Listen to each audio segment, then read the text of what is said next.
सतलोक के अंदर जाने के बाद आपका शरीर वृद्ध नहीं होगा, आप जी की मृत्यु नहीं होगी। अब पुण्यात्माओं, हमने वो ज्ञान सुना नहीं, हमने स्वर्ग भी सुना था पर देखा नहीं था। स्वर्ग सुनते थे, स्वर्ग में बड़ा सुख है, लेकिन जान की इच्छा कति नहीं थी, मृत्यु नहीं चाहवा थे। अब इस तत्व ज्ञान के आधार से आपको इतना विश्वास हो जाएगा कि आप जी यहाँ से जाने की रुचि बनाओगे, क्योंकि यहाँ इतने कष्ट हैं संसार में, इसको देख देख कर इनसे तंग आकर के आपका मन हट जाएगा। और इस तत्व ज्ञान के आधार से आपको ये भी पता चलेगा कि ये तो आज नहीं, इस जन्म में नहीं, असंख्य जन्मों में पहले भी हो लिया और आगे भी होगा,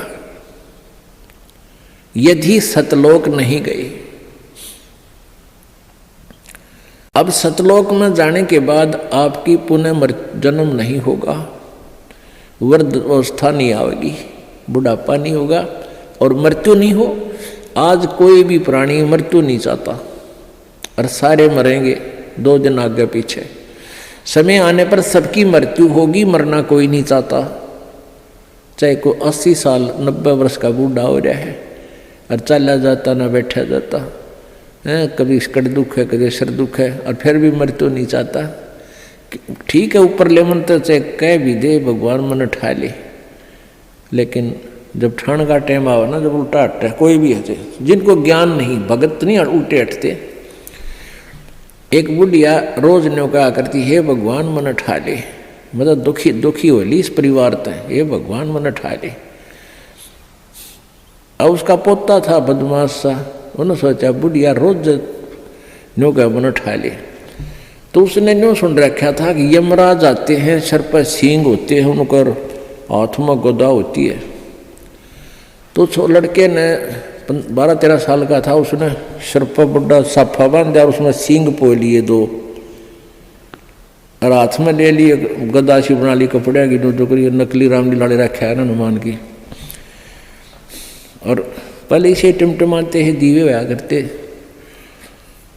दीवा दिया, अल्लाह दीपक लगा दिया और बुढ़िया का हटा के मुँह पर तक कपड़ा ने बोला, बुढ़िया बोले होशियार, चल तुझे लेने आया हूँ। बुढ़िया ने देखा है तो सचमुच आएगा, ये यमदूत खड़ा है। ने बोला, अरे भाई मन ने क्या करेगी तो योर कुण बार, मन ने क्या करेगा बुढ़ी ने, योर कुछ ना कुछ बारह किसी दे जा तू। अब न बोला ना तेरा नंबर है, बोला अरे भाई तेरा आगे दोनों हाथ जोड़ो, मन ना ले जाए। तो फिर उसने उतार दिया सारा साज बाज हट के हाथ धर दिया। तो इन्होंने बोला, दादी क्यों मगज खाया करती रोजाना, मैंने ठाले मरी क्यों ना तू। ने बोली, रे ढेड़ तने गढ़ दूँ, तू था तन डरा दी थी मैं। तो भाई बात ये है कि हम चाहे कोई भी कुछ कह रहे हैं, हमने ठा लिया, पर ठाने का टाइम आओ जब उल्टे हटे हैं। तो कहने का भाव ये है कि हम मृत्यु नहीं चाहते, मृत्यु होगी। अब यहाँ से तो आपने मरना पड़ेगा, सब कुछ त्यागना होगा, और ये मालूम नहीं कब त्यागना पड़ जाए। ये कोई ज़रूरी नहीं है कि हम वैसे अटकल से आगे बढ़ रहे हैं कि अभी हो सकता है 10 साल 20 साल हमारी मृत्यु ना हो। अब कोई 60 साल का नहीं सोचा 20 साल तो 80 साल तो जीवेंगे। और क्या पता ये रोज दुनिया की मृत्यु होने लग रही, कोई 20 साल का, कोई 10 वर्ष का, कोई 50 वर्ष का, कोई 60 वर्ष का। तो ये अटकलबाजी हमें डबोरी है। हमने भगवान से डरना चाहिए और याद रखें उस मौत को, प्रथम परमात्मा को और सेकंड मौत को। फिर ना तो बुराई कर सकते, ना चोरी कर सकते, ना ठगी कर सकते, ना बदमाशी कर सकते, ना 2 नंबर का काम कर सकते, कि जाना दिखेगा आपने। फिर तो यहाँ तो से तो आपने जाना ही पड़ेगा। और यदि आपकी श्रद्धा सच्ची लो, उस सतलोक में जान की लगी, इस ज्ञान के आधार से आपकी आस्था या किसी परिवार जन्म में या किसी धन में नहीं रहनी चाहिए। जब आप यहाँ से चलन के योग्य होगे और ये रह रहकर आपकी परीक्षाएं भी होंगी, आपके ऊपर कोई ऐसी आपत्ति ऐसा आएगा सच में, फिर आप देखेंगे कि मेरी वर्ती बेटे में है कि बेटी में, पोते में है कि या पोती में, कोठी में या कार में। आप जी ने अपने उस जाल को स्वयं काटने की चेष्टा करनी है कि तो जुल्म हो गया, मेरा तो इसमें आस्था है। और यहाँ आस्था आशा रही तो वापस जन्म होगा, जहाँ आशा ता बासा होई, और मन कर्म वचन सुमरियो सोई। आपकी यहाँ किसी भी चीज में आशा रहेगी, आस्था रहेगी, तो वापस आप जी को आना पड़ेगा। इसी यहीं पर मनमाने या फिर बैल बनकर आ जा। और यहाँ आशा नहीं रही तो फिर हमने आशा कब ना रहेगी, ये ज्ञान आधार बनाओगे, भक्ति घनी करोगे, दान धर्म खूब करोगे, उस भक्ति की शक्ति से भी आपके कुछ बंधन ऑटोमेटिकली कट जाएंगे। इतना दबाव बनेगा उसका, आपके मन में वो आना नहीं देगा, और परमात्मा कोई ऐसी व्यवस्था आपकी बना देगा। और जो भक्ति नहीं करते तो फिर हमने यहाँ से तो जाना ही जाना है, भक्ति कर रहे हैं जो, उनके मन में ये आ जाना चाहिए कि फिर जन्म हो गया तो फिर यह दुर्गति शुरू।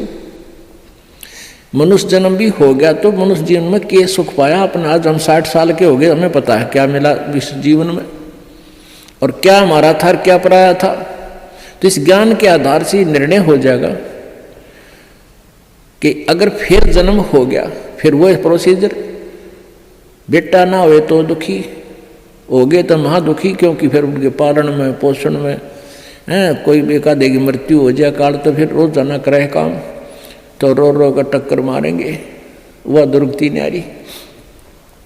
तो इन सब बातों को ध्यान रख के तो सच्ची श्रद्धा बना ले कि तो मरना पड़ेगा, पर इसी जगह चला फिर मरना ना पड़े, यहां से तो जाना पड़ेगा। तो इसलिए ये तो अपना है ही नहीं, चाहे बेटा है चाहे बेटी है, उनमें मोह है या ना है।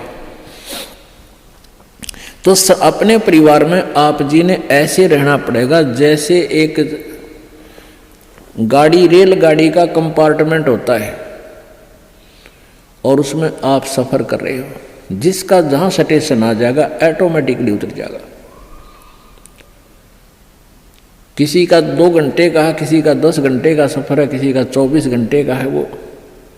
तो ऐसे ही आप जी इसको ऐसा समझ कर रहोगे जैसे रेस्टोरेंट होते हैं, होटल में जाकर डट गए, तो वहाँ सारी सुविधाएं होते हुए भी आपको पता है कि ये मेरी नहीं है, उनका प्रयोग भी करना है। उनमें मेज कुर्सी पलंग टीवी वहाँ पर है, उनका पंखा कूलर एसी फ्रिज, उनका प्रयोग भी करना है, लेकिन अंडरस्टूड होता है कि मेरी को ना, ये तो धनी की है। तो ऐसे ही ये सारा रेस्टोरेंट, ये होटल, ये काल का है, और हमने किराए पर अपनी पूंजी जमा करा का यहाँ, तो ये कुछ समय का रहने का यहाँ पर मिला हुआ है, और ये व्यवस्था बता दी, इस खेती में बना रखा, ये मजदूरी कर, ये ऐसे खा ले, ये या छोड़ रखा है।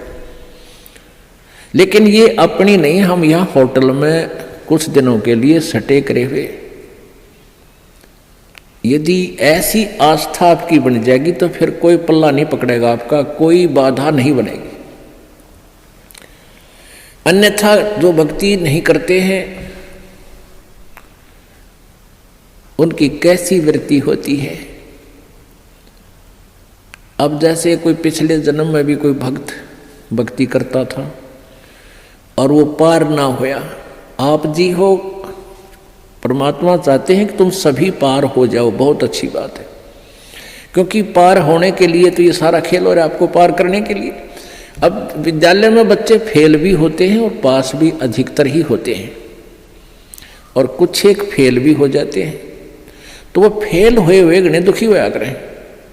तो ऐसे ही एक व्यक्ति किसी जन्म में कोई प्राणी, कोई आत्मा परमात्मा से विमुख हो गया, भक्ति ना करी, छोड़ गया, तो उनको फिर लेता है भगवान शरण में। एक किसान के घर जन्म हो गया उस पुण्यात्मा का। अब कहते हैं जो जन मेरी शरण में एक बार आ गया, परमात्मा कहते हैं हमारी शरण में एक बार कोई प्राणी आ गया तो फिर उसको जब तक वो पार नहीं हो लेगा उसके पीछा हम छोड़ना को नहीं।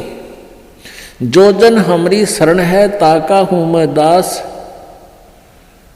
और गेल गेल ला गया फिर जब लग धरती आकाश। तो उसी विधान से परमात्मा उस किसान के पास गए और किसान से कहा कि भाई, किसान पहले बैठे, राम रमी हुई, क्योंकि पिछले संस्कारी जो भक्त होते हैं वो कहीं भी जन्म ले लो उनमें वो भाव श्रद्धा बनी रहती है। आओ महाराज जी बैठो जी, बड़ी आसन दे दिया, आप नीचे बैठ गया भगत की तरह। तो महाराज जी तो फिर महाराज जी होते हैं, हमने भक्ति का ज्ञान सुनाते, परमात्मा की चर्चा शुरू कर दी। तो कहने उदाट कर वो किसान कहने लगा, कहाँ जी भक्ति तो मैं करता हूँ, क्या भक्ति के तो मंदिर में जाता हूँ, शिव जी की पूजा करता हूँ। फिर सारी बात बताई, भाई यह भक्ति ठीक नहीं, भक्ति की विधि ये है जो आपके शास्त्रों में लिखी हुई है, कैसी करो। अच्छा जी ठीक सत है, भक्ति भी कराएंगे भाई, फिर उपदेश ले ले। अगना जी नहीं, ये तो बच्चे छोटे छोटे हैं, ये थोड़े से ठीक हो जाए, अपना काम संभालन जोगे, फिर महाराज जी तेरे आप पक्का चेला बन जाऊंगा। लाख समझाने पर भी नहीं माना, यही कहता रहा। परमात्मा चले गए। कुछ दिनों के बाद फिर गए, देखा क्या किसान के 2 लड़के थे, उन लड़कों के भी बच्चे हो रहे, उन खिलाने लग रहा खूब प्यार से, सीने से लटा रखे पोते। परमात्मा फिर गए, किसान भाई भगत जी, देवता तेरे बच्चे भी समझदार हो गए हैं और खेत का काम संभाल लिया, तू आजा भक्ति कर ले, नाम ले ले। ने बोला महाराज जी देख छोटे छोटे पोते हैं, बच्चे खेत में जहाँ हैं काम कर रहे हैं, और मैं इनको बाद में संभाल रहा हूँ, अब मुझे फुर्सत नहीं है, थोड़े ही बच्चे पोते बड़े हो जाए थोड़े से, फिर मैं भक्ति करूँगा। बहुत कहने पर भी नहीं बोला, ना बाबा जी दुखी ना करे मैंने, क्यों पोते घने प्यारे लग गया करे। यह काल का एक भयंकर जाल आगे और बढ़ा देता है उसके ऊपर। अब बेटे तो उल्टे बोलने को धमका दे, कोई खुरका दे, और वो पोते बोला करे प्यारे प्यारे, तो वो घने प्रिय लगते हैं। न बोले बाबा जी तू तो सब ऐसा ही, तेरे तो कोई लाग नहीं, कोई संतान नहीं, तेने क्या पता संसार के उसका है, कह दिया भक्ति कर ले, भक्ति नहीं होया करे, पोते बड़े हो लेंगे फिर बात करूँगा तेरे से, फिर जरूर नाम ले लूँगा, पक्की बात हो रही। नो टाल टूल दिया। अब 4 साल के बाद फिर आए परमात्मा संत जी रूप में। तो घर आके पूछा कि भाई तुम्हारा वो कहाँ गए तुम्हारे पिताजी दादाजी। वो पता चला कि वो तो मर गए, 4 साल हो गए, मृत्यु होगी। मालिक को तो पता था, क्या था कि खेत में उन्हें का बैल बन गया, आके बैल बन गया, बैल की जूनी प्राप्त की, और खेतों में उसका बेटा उसको हल में जोत रहा। अब परमेश्वर वहां पहुंचे,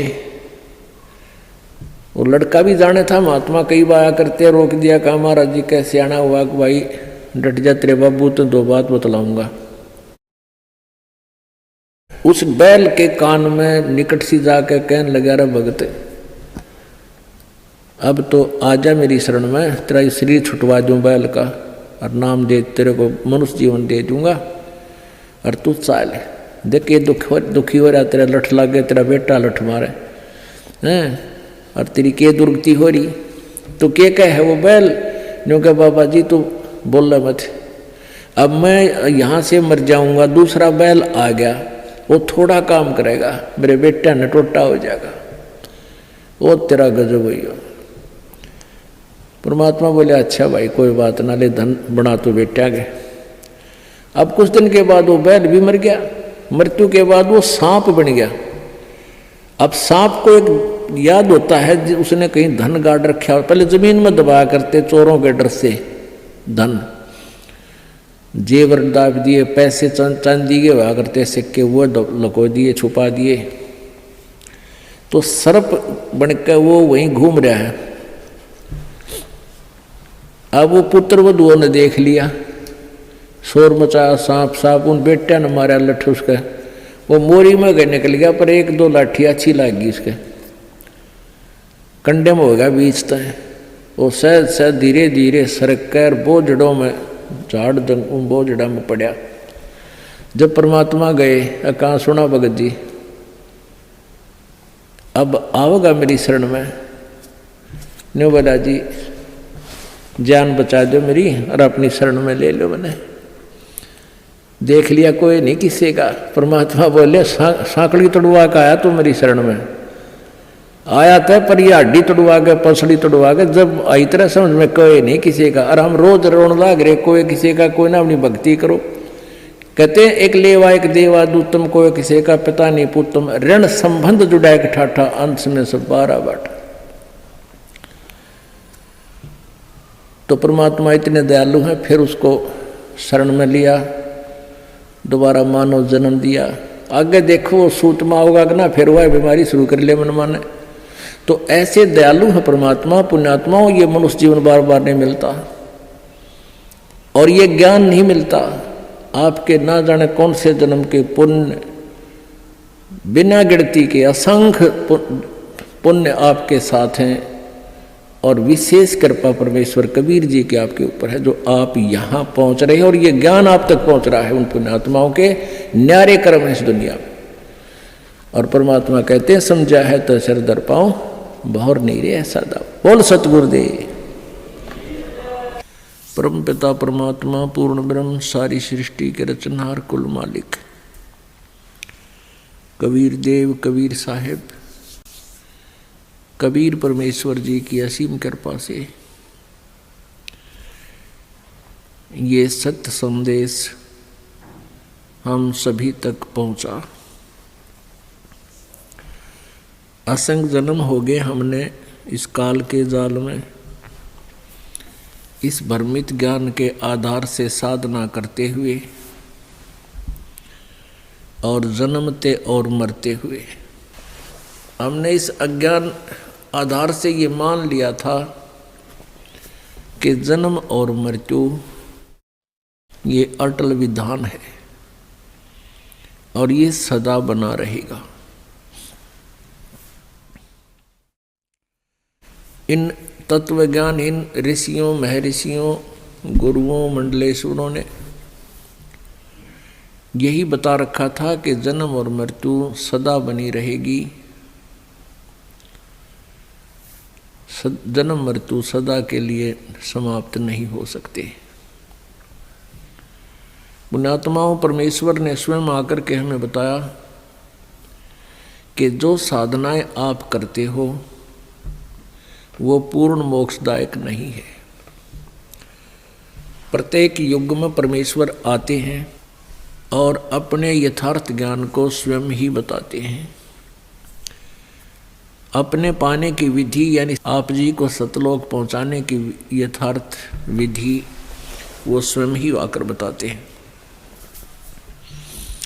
परंतु हम अज्ञान के आधार से इतने भ्रमित हो चुके होते हैं कि हम परमात्मा की वाणी को स्वीकार नहीं करते।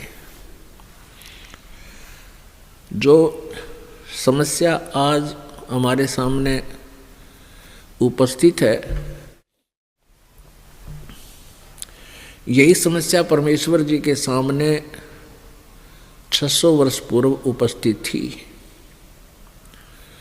लेकिन आज जो समस्या है वो हल होगी, वह हो रही है। उस समय उसके हल होने का कोई विकल्प नहीं था। जब परमेश्वर 600 वर्ष पूर्व बनारस में, काशी शहर में एक शिशु रूप धारण करके प्रकट हुए थे,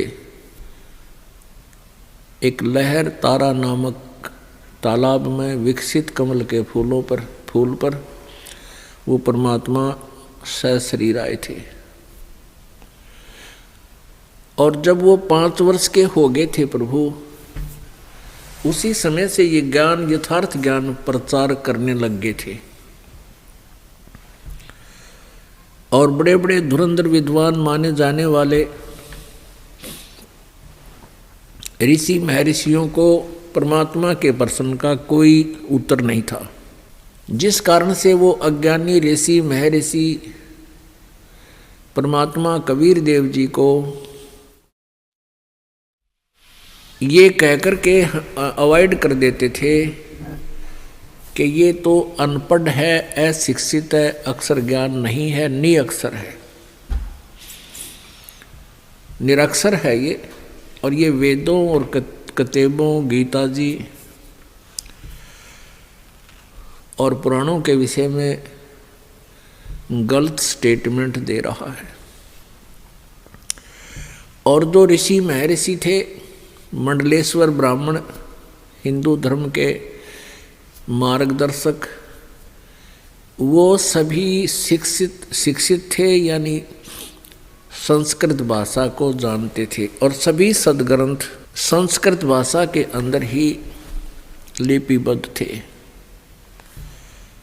जिस कारण से प्रत्येक व्यक्ति को ये विश्वास हो गया कि कबीर जी शिक्षित नहीं हैं और ये भले ही कुछ शक्ति युक्त हैं, क्योंकि परमेश्वर के आशीर्वाद से बहुत से दुख दूर हो रहे थे।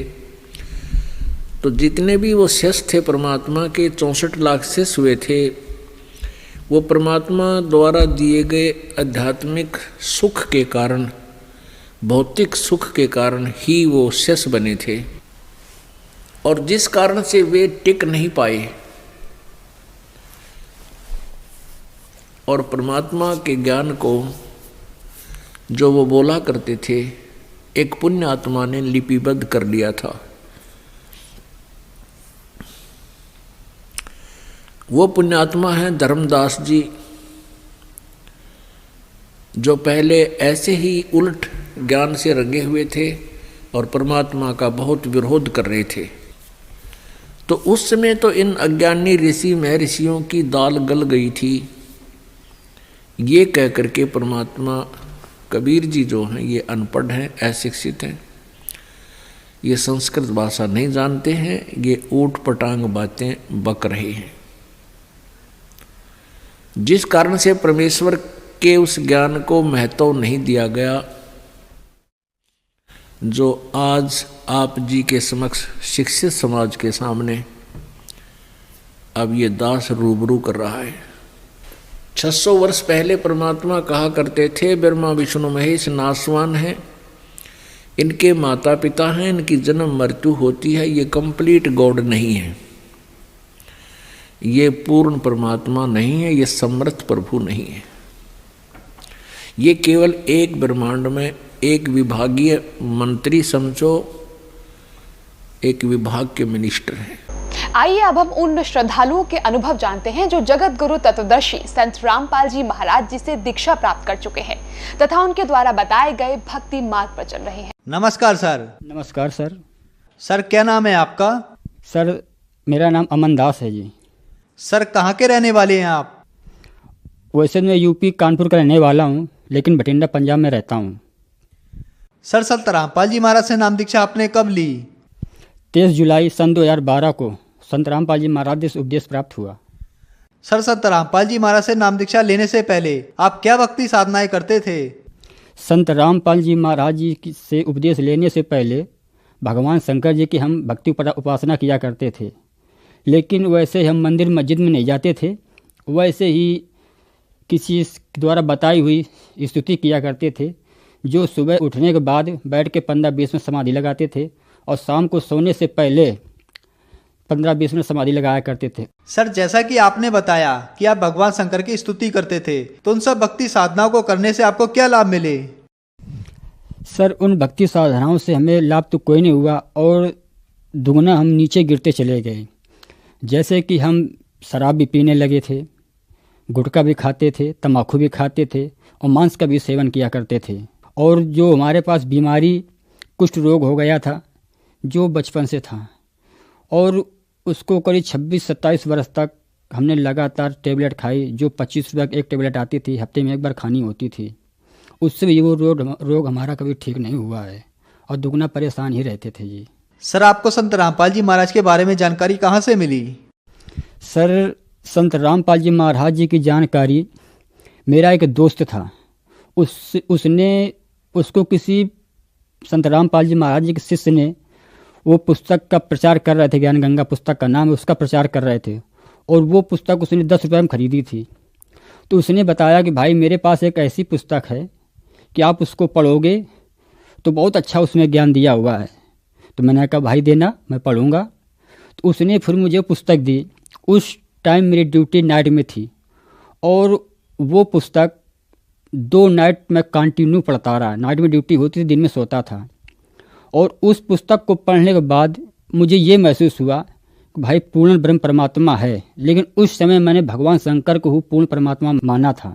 फिर जी उस पुस्तक को पढ़ने के बाद मेरे मन में एक ऐसी प्रेरणा उठी कि चलो देखते हैं कैसे गुरुजी होते हैं, कैसा आश्रम होता है। 2 महीने बाद ये सारा कुछ हुआ। तो इतनी हमारे अंदर प्रबल प्रेरणा हो गई कि मैं जहाँ पे मैं नौकरी करता था उसके यहाँ पैसे छोड़कर, उसने आधे पैसे दिए आधे नहीं दिए, और वो पैसे छोड़कर और एक संत रामपाल जी महाराज जी के शिष्य वो मिल गए थे। उन्होंने मुझे बरवाला जिला हिसार हरियाणा भारत के अंदर है, वहाँ का पता एड्रेस दिया और उस एड्रेस के माध्यम से मैं संत रामपाल जी महाराज जी के जो बनाया आश्रम बना हुआ है हम वहाँ पहुँचे जी। और फिर उनसे एक दिन तो वैसे में बना रहा आश्रम के अंदर, फिर दूसरे दिन में बाहर आया। तो फिर जब अंदर जाने लगा तो जो वहाँ सेवादार खड़े थे तो उन्होंने कहा भाई कहाँ जा रहे हो? मैं कहा जी मुझे अंदर जाना है। उन्होंने कहा भाई आप अंदर ऐसे नहीं जा सकते हो। मैंने कहा जी कैसे जाना होगा? बोले आपको पहले उपदेश लेना होगा, इसके बाद अंदर जा सकते हो। मैंने कहा जी कोई नहीं, मैं उपदेश ले लूँगा जी। तो बोले कि आप बाहर बैठो। मैं जी बाहर बैठा रहा, मेरे पास चाय भी ली, बिस्कुट मिला, खाया उसको। इसके बाद आधा घंटे के बाद सेवादार आए, उन्होंने कहा आप चलो जी आप उपदेश ले लो चल के। फिर वो मुझे अंदर लेके गए और संत रामपाल जी महाराज जी से उपदेश प्राप्त हुआ। सर, संत रामपाल जी महाराज से नाम दीक्षा लेने के बाद आपको क्या लाभ प्राप्त हुए? सर जी संत रामपाल जी महाराज जी से उपदेश प्राप्त होने के बाद जो हमारे बचपन से कुष्ठ रोग था वो संत रामपाल जी महाराज जी के आशीर्वाद मात्र से ही वो समाप्त हो गया। फिर दूसरा एक रोग अभी पिछले वर्ष सन 2017 में जून के महीने में मेरे पेशाब नली में पथरी थी और उससे मैं करीब 2-3 दिन में लगातार बहुत परेशान रहा। फिर मेरे मन में प्रेरणा उठी कि चलो किसी डॉक्टर सलाह लेते हैं। तो मैं आश्रम गया, मुंडका आश्रम, और वहाँ पर जाके डॉक्टर हैं तो उनसे मैंने सलाह ली। तो उन्होंने बताया कि भाई आप अल्ट्रासाउंड करवा लो और ये ऐसे लक्षण पथरी के होते हैं और पथरी ही है, 100% है ये। तो मैंने कहा जी ठीक है जी। लेकिन मेरे मन में ये प्रेरणा उठी कि परमात्मा, हे संत रामपाल जी महाराज जी, आप तो सभी कहते हैं कि आप परमात्मा स्वरूप हो, तो आपसे बड़ा इस पृथ्वी पर क्या पूरे 21 ब्रह्मांड में भी आपसे बड़ा कोई डॉक्टर नहीं है। तो अगर आपके भक्तों का अल्ट्रासाउंड करवाना पड़ गया तो भक्ति किस काम की। और मैंने वहीं संत रामपाल जी महाराज जी को दंडवत प्रणाम किया और उसके दूसरे दिन फिर मैं वापस आया तो जो डॉक्टर जी थे मैंने उनसे कहा जी आप जी ऐसा करो जी कि मुझे दवा दे दो, मुझे बहुत परेशानी है। तो उन्होंने कहा पहले आप अल्ट्रासाउंड करवाओ, इसके बाद आपको दवा मिलेगी। मैंने कहा नहीं जी मुझे कुछ दवा दे दो, कुछ मुझे राहत मिले। तो उन्होंने मुझे 2 खुराक दवा दी, उसमें 4 गोलियां थी। बोले ऐसा करो आप एक अभी खा लो, एक फिर शाम को खा लेना। वो मैंने 2 गोली उस टाइम खाई और 2 शाम को खाई। रात को सो गया तो रात को करीब 1-2 बजे के आसपास मेरे पेशाब में ऐसी जलन हुई कि मैं बाथरूम करने के लिए गया तो बिल्कुल मांस का टुकड़ा ऐसे कट के निकला कि बिल्कुल जैसे बहुत तेज धार से कोई पत्थर सा निकले, ऐसा खटाक से बाहर निकला। तब मुझे राहत मिली जी। वो दिन है कि आज का दिन है जी, जो आज तक मुझे ना तो वो कहीं दर्द समझ में आया और ना कोई पथरी रही, आवाज़ में बिल्कुल ठीक ठाक हूँ जी। और मैंने ऑपरेशन भी नहीं करवाया, ना कोई अल्ट्रासाउंड करवाया है, बिल्कुल ठीक हूँ जी। और मेरी वाइफ है, उनको भी पेट में पथरी थी। सबने सब कुछ कह दिया कि भाई पथरी अल्ट्रासाउंड करवा लो, पथरी अल्ट्रासाउंड करवा लो। फिर संत रामपाल जी महाराज के पास वो भी गई और उन्होंने भी वही क्रिया की जो संत रामपाल जी महाराज जी बताते हैं, तो उनकी पथरी दूर हो गई। इसके बाद अल्ट्रासाउंड करवाया, उनके कोई भी पेट में कोई बीमारी नहीं निकली। आज भी वो बिल्कुल ठीक ठाक हैं, उनको कोई कमी नहीं है।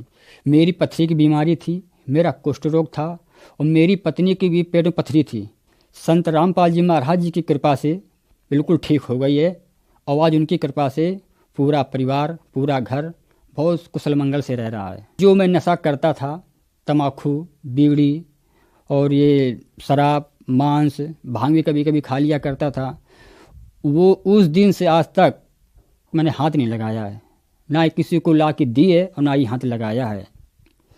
क्योंकि संत रामपाल जी महाराज जी बताते हैं कि सतगुरु शरण में आए के आने से आए टले भला, जो मस्तक पे सूली उसको कांटे में टल जा। ये जो नशा विकार है ये एक सूली के समान होते हैं, तो उनकी कृपा सारा कुछ ये दूर हो गया है।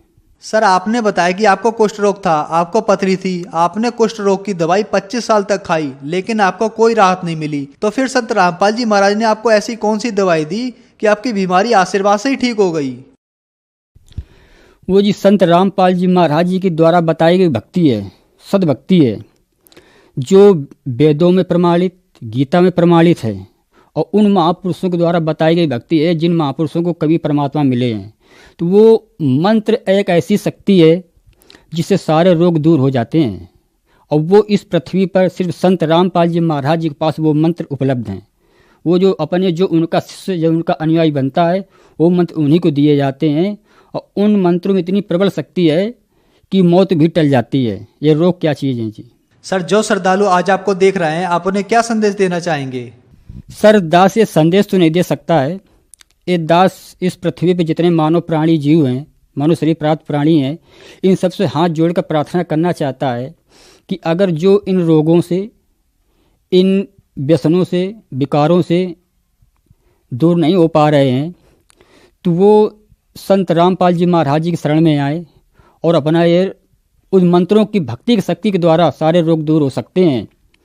और उसकी जानकारी प्रत्येक चैनलों पर संत रामपाल जी महाराज सत्संग आते हैं, और उनसे आप उपदेश प्राप्त करें, दीक्षा प्राप्त करें और सदमंत्र प्राप्त करें जो प्रमाणित हैं, उनसे सारे रोग दूर हो सकते हैं। सर संत रामपाल जी महाराज की शरण में कैसे आया जा सकता है? सर कई चैनलों पर संत रामपाल जी महाराज सत्संग आते हैं, और उनके नीचे एक पीली पट्टी चलती है, उसमें नंबर लिखे होते हैं। आप उन नंबरों को अपने मोबाइल से डायल करें, संपर्क करें, और उनसे जानकारी लेकर आपको नज़दीकी नामदान स्थल बताया जाएगा। आप वहाँ उपदेश लेकर के अपने मानव जीवन का कल्याण करा सकते हैं। सर आपने बताया कि आपको 25 साल से कुष्ठ रोग था, पथरी की बीमारी थी, संत रामपाल जी महाराज से आपने नाम दीक्षा ली और आपकी बीमारियां ठीक हो गईं। तो आपकी तरह बहुत सारे लोग हैं जिनको बहुत सारी बीमारियां भी हैं, तो क्या उनकी भी बीमारियां ठीक हो सकती हैं? और ठीक हो सकती हैं तो कैसे ठीक हो सकती हैं? सर 100% है, 101% है कि सारी बीमारियां ठीक हो सकती है। इस पृथ्वी पर ऐसा कोई रोग नहीं जिसकी दवा नहीं बनी है। और जब कभी परमेश्वर की भक्ति ऐसी है जो संत रामपाल जी महाराज जी देते हैं, उस भक्ति के आधार से मर्यादा में रहकर भक्ति करने वालों को परमात्मा सारे पापों को नाश कर देता है। ये जो बीमारी, परेशानी, नशा, शराब, मांस खाने वाले विकारों से परेशान रहते हैं, तो वो इस भक्ति के प्रभाव से सारा कुछ दूर हो सकता है। अगर वो शरण में संत रामपाल जी महाराज शरण में आएँ और उनके बताए द्वारा भक्ति विधि को अपनाएं, तो ये रोग कोई बड़ी चीज़ नहीं है, बहुत छोटी चीज़ है। जब संत रामपाल जी महाराज जी कैंसर जैसे भयंकर बीमारी को काट सकते हैं, मौत को भी टाल सकते हैं, तो छोटी बीमारी कोई बड़ी चीज़ नहीं है। आप इनसे मुक्ति पा सकते हो, लेकिन ये मुक्ति आपको तभी मिलेगी जब संत रामपाल जी महाराज जी से उपदेश प्राप्त करेंगे। धन्यवाद सर।